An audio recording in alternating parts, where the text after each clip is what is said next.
Hi guys, Luetin here, and so today, finally, I've decided to make a bit of a video talking about PC.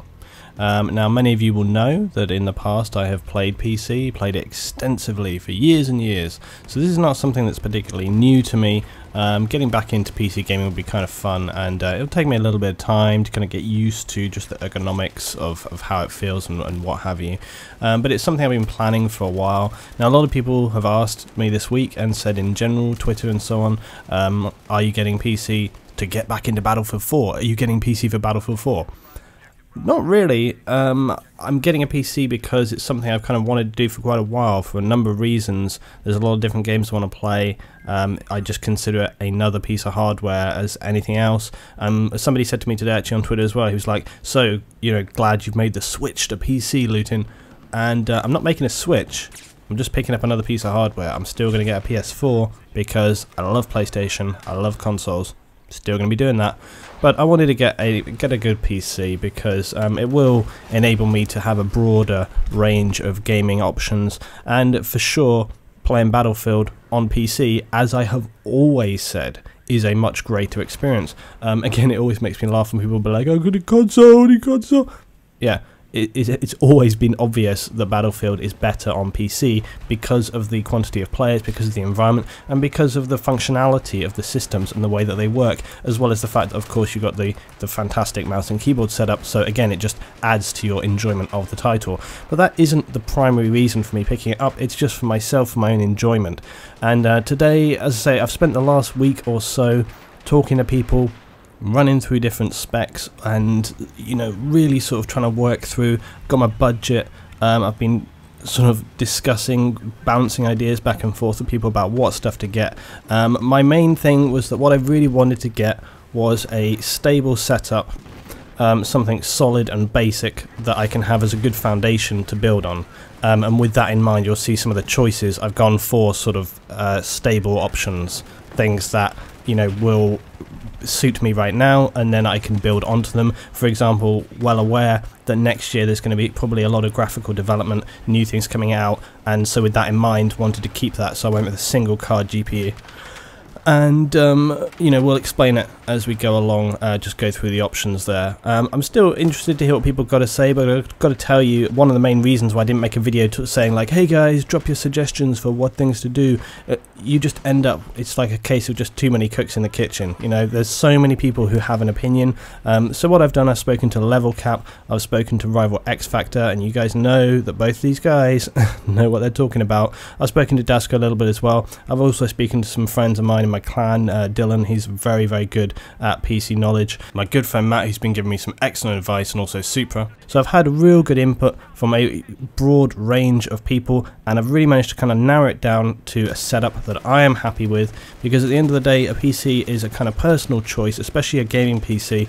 It's a custom built setup, and the main premise of that is that it's a custom setup. It's for you, and you have to decide what you're happy with within your budget. And I feel happy with my setup, and I know that when I get it set up, I will be happy with it as well. So we're just going to run through. I tell you, there is one thing that obviously I'm not fully decided on yet, and that is keyboard mouse setup. I'm still breaking those down, so at the end what I've put in is where I am right now. If you guys have, I'm open to hearing suggestions about the keyboard and the mouse. One thing I'm not fully sure on is the kind of keyboard length, because having the numpad, I'm not always sure whether having the numpad is a fully comfortable thing. There's not a great deal of situations which require it, but I've got to tell you, just from my own personal feeling, sometimes it feels a little bit empty. You know, I kind of sometimes feel like if you don't have a numpad there, I don't know, it's something weird about the kind of spatialness between the keyboard and the mouse, and it just kind of doesn't sit right with me, and it's probably the main reason why I'm leaning towards a keyboard with a numpad. I know Level uses one without, but I know that Rival uses one, or X Factor uses one which has got it. He uses the Black Widow. So just kind of not fully sure on that one, but let's get into the setup and where we're going with these. I'll just pretty much run through. I don't have a lot to say about each thing because most of the components here pretty much speak for themselves, so I'll just kind of, you know, bullet point as we go. Okay, so first the CPU obviously, and this is the i7-3770K model, 3.5 gigahertz. Just a very fast, stable CPU, really good. I tell you, I'm still ever so slightly on the fence about the 4770, but you know, I've spoken to X Factor today, and he sort of pretty much was like, go with the 3770K. So I think I'm on board with this. From what I've heard as well, a lot of people kind of saying the 4770K was not really a proper step forward. It didn't really give you a lot. It can often, it has a little bit more temperature to it, etc. So I feel like going with the 3770K for now will do exactly what I want. Good, stable device. Okay, for the motherboard, going with the Asus Sabretooth Z77. Again, strong product, very reliable, excellent build, fits perfectly with what I want. Again, just a strong system that's going to suit me well, and that, you know, with time I can look at whether I want to change components out. Okay, going on with the RAM, we got the Corsair Vengeance 16 gig, 1600 megahertz. It's a 4x4 gig kit. Strong, reliable product. Again, Corsair, you know, make fantastic stable products. It's exactly what I want. Have a strong build, so that's another fantastic one to put in there. Moving on to the case now, and this is an Antec P280. This is one Level Cap recommends. It's a fantastic functional product. It's very, you know, it has everything that you want. I like the design of it, I like the layout of it, and functionality is something that's really, really important to me. You know, I don't want a disco going on inside my PC. I want it to be functional. I want it to be a strong system. I don't need all the bells and whistles and lights happening there. I literally just want something that does the job and does it well. For me, this is the case that I want, and it's, you know, part of the product, the system that I'm trying to build. For the system drive, gone with a Samsung SSD. It's a 256GB 840 Pro series drive.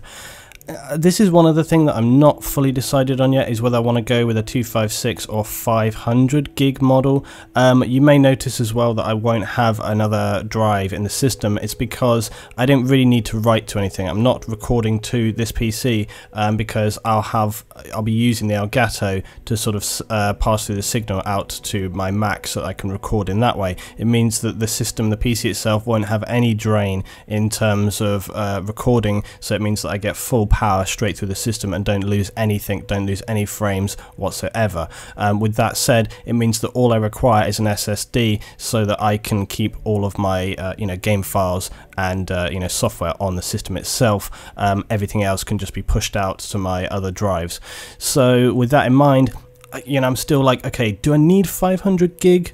Not sure on that one. So again, if you want to sort of venture your opinions there, bear in mind that literally all will be on this system. This is just a game system. I'm not going to have tons of other software, so it's only going to be gaming software that's on there. And you know, you can always upgrade these things later on the line if I really wanted to, you know, for sort of perhaps less important software, other titles and games, the less important stuff, I could just buy another, you know, a normal drive, a terabyte, whatever, whack it in there. So it's always the option to put that in. I think for now, starting off, I'm quite happy with a 256. Bear in mind, if I want to get a larger drive, it's going to cost like an extra £100, which will be like $150 or $160, something around that mark.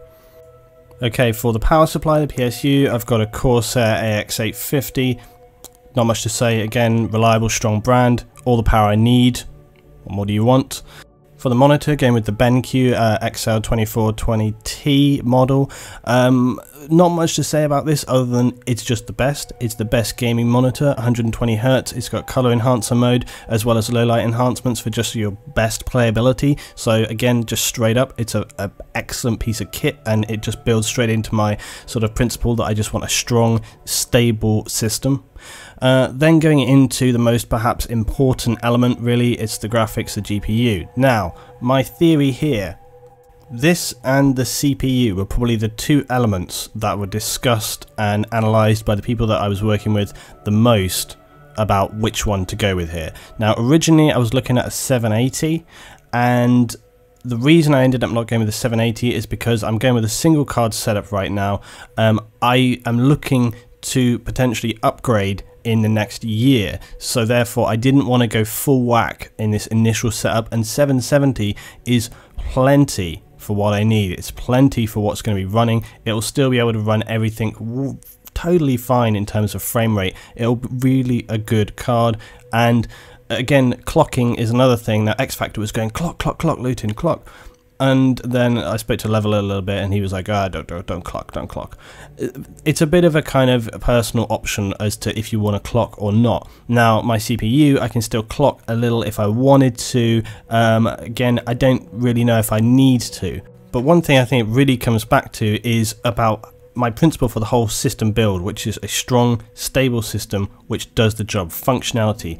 EVGA are a very stable, reliable, strong product. I'm going with the GTX 770. It's a great card that will deliver everything that I need, and then next year, if I want to and I feel the system needs it, I can push it forward into these new cards, new setups that are going to be coming out, and they will be coming out next year off the back of the new console systems and the advancements that are going to go forward there with PC. So that's where I am on this at the moment, as well as the guys who have helped me, choose some of the specification for these things. So X Factor, Level, Daskro and Dylan, they've all said, yeah, within our budget and our spec, this is a good card to go for. It performs very, very well, and it's definitely going to see me through until the point where I actually may want to upgrade to something else. Right, and then going into the last part about peripherals. Now, I had to re-record this part after I had a massive discussion with Daskro last night. I was here looking at the Razer Black Widow, and I still kind of am looking at this keyboard. It's a really, really excellent keyboard, really strong build. A lot of people use it. The only thing is that it's got the Cherry MX blues. Now, the blues are super loud keys, and I love the actuation and all of that, but it's just the volume. I'm not sure if it's going to be too loud for recording and doing things like that. So maybe looking more like the Cherry Blacks, but it depends if I can find a decent enough keyboard that runs that. As I say, I like the build, the setup that the Razer keyboards have, and so it's a matter of, okay, can I find another decent keyboard which runs quieter but still has all the other things that I want. Okay, now we go on to the mice. Now again, obviously a lot of different choices, a lot of personal preference. I do tend to prefer mice that have a little bit of curvature to them, a little bit of a shape. Not too fussed if it's a claw or palm mouse, I can adapt, so not too bothered. The Razer is obviously going to be a good choice, probably a strong build, but X Factor did put me onto this, which is the Zowie, and you've got a couple of choices. This is Zowie FK. Looking at this, and it's an ambidextrous mouse, you've got your thumb keys left and right. It's a real nice shape to it, real nice design. There's a good video review showing kind of how its usability there. Zowie do have a couple of different mice. They've got like an AM mouse, which is again quite nice, comparable. It also got the EC1, which is a little bit more of a kind of palm shape, a bit more of a thumb grip curvature. My only concern with the Zowie FK, I love the build of this mouse, I love the functionality, and it looks like a strong piece of kit, really excellent optical and all the rest of it. The only thing that concerns me a little, you see how it doesn't have really that much curvature, and for me, having a kind of nice sort of fitting grip curvature to the mouse is something that I feel is quite important, so still to decide on the mouse. So that's my initial sort of spec setup, guys. Interested to hear what you think. As I say, that this is fairly confirmed now. There's a few small elements that I'm still just kind of trying to decide on, but for all intents and purposes, I've got it finalized down to what I want to. I'm going to start getting bits and pieces. Now, I've said that I'm not going to do tons and tons and tons of videos about sort of setup and blah blah blah, because that's not kind of where I'm coming from with this. It's a setup for me. I don't want to be making a huge deal out of it. So I may do some sort of video about the sort of build once it's perhaps set up, and then maybe one after that just to sort of give you my initial overview once it's up and running, and then we're just going to be carrying straight back on into the gaming. So thanks for watching today, guys. Hope you've enjoyed, and I'll have some more updates for you to come on the way. If you've enjoyed the video, guys, don't forget to hit the old thumbs up, and this has been Luetin. I'll see you next time.